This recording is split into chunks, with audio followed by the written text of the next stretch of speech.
రైట్గా Telugu Desam party ఆవిర్భావం తర్వాత తొలిసారిగా కడప జిల్లాలో మహానాడు నిర్వహించనుండడం ఎంతో ప్రతిష్టాత్మకంగా మారింది.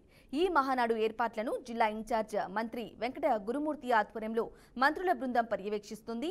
రాష్ట్ర నలుమూలల నుంచి పెద్ద ఎత్తున పార్టీ శ్రేణులు, కార్యకర్తలు తరలివచ్చే అవకాశాన్ని దృష్టిలో పెట్టుకుని వాహనాల పార్కింగ్, వసతి, భోజన సదుపాయాలు వంటి అంశాలపై పక్కా ప్రణాళికతో ముందుకు సాగుతున్నామని వెంకట గురుమూర్తి తెలిపారు. ఈ నేపథ్యంలోనే వెంకట గురుమూర్తితో మా ప్రతినిధి కృష్ణ ఫేస్ టు ఫేస్.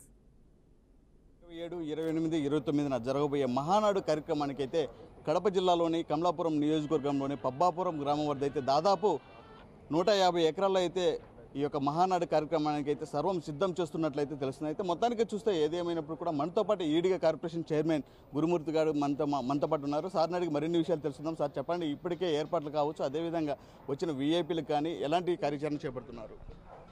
ప్రధానంగా కడప పట్టణంలో కమలాపురంలో ఇక్కడ జరుగుతున్నటువంటి ఈ మహానాడు అయితే ఉందో దీన్ని ప్రకటించినప్పుడు చాలామంది రాష్ట్ర వ్యాప్తంగా కడపలో వసతి ఉంటుందా లేదా అనే అనుమానం వ్యక్తం చేసుకున్నారు.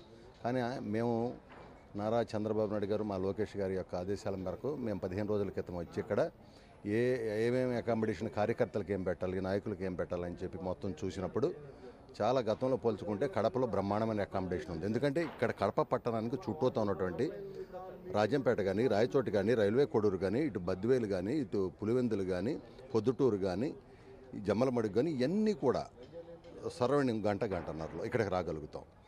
ఒక్క కడప పట్టణంలోనే దాదాపుగా 10,000 మంది సామాన్య కార్యకర్తలకి ఇవాళ చంద్రబాబు నాయుడు గారు కానీ, మా లోకేష్ బాబు గారు కానీ సామాన్యమైన కార్యకర్తలకు ముందు ఫస్ట్ ప్రయారిటీ ఉండే అకామిడేషను అని చెప్పారు. దాంతో 10,000 మందికి ఇక్కడ బ్రహ్మాండమైనటువంటి అకామిడేషన్ సామాన్యమైన కార్యకర్తలకు కూడా ఏర్పాటు చేస్తున్నాం.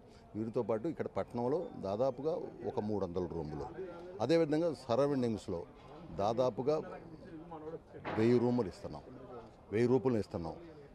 దీంతోపాటు సరౌండింగ్స్లో మొత్తం ఏదన్నా కానీ 25,000 మందికి బ్రహ్మాండమైనటువంటి అకామిడేషన్ని ఇవాళ కడప మహానాడికి వేదికగా ఏర్పాటు చేస్తున్నాం.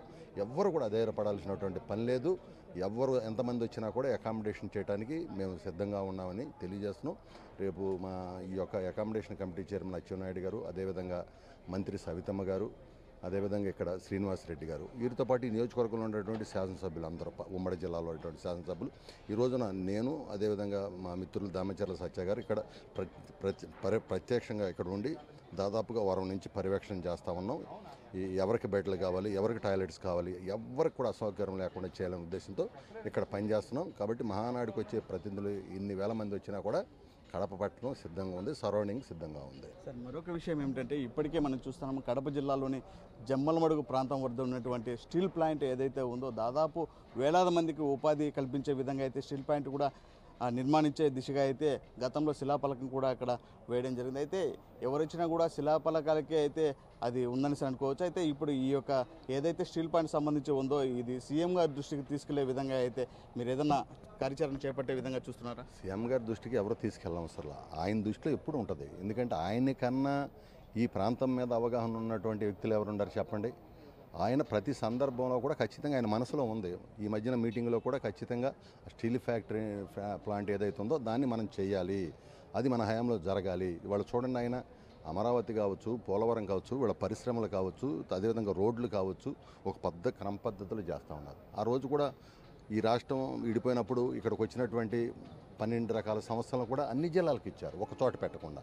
కాబట్టి ఖచ్చితంగా స్టీల్ ప్లాంట్తో పాటు ఇంకా అనేకమైనటువంటి అభివృద్ధి కార్యక్రమాలు నీటిపారుదల రంగంలో కావచ్చు, పారిశ్రామిక కావచ్చు తీసుకోబోతున్నాం, సంచలనాత్మక నిర్ణయాలు తీసుకోబోతాం.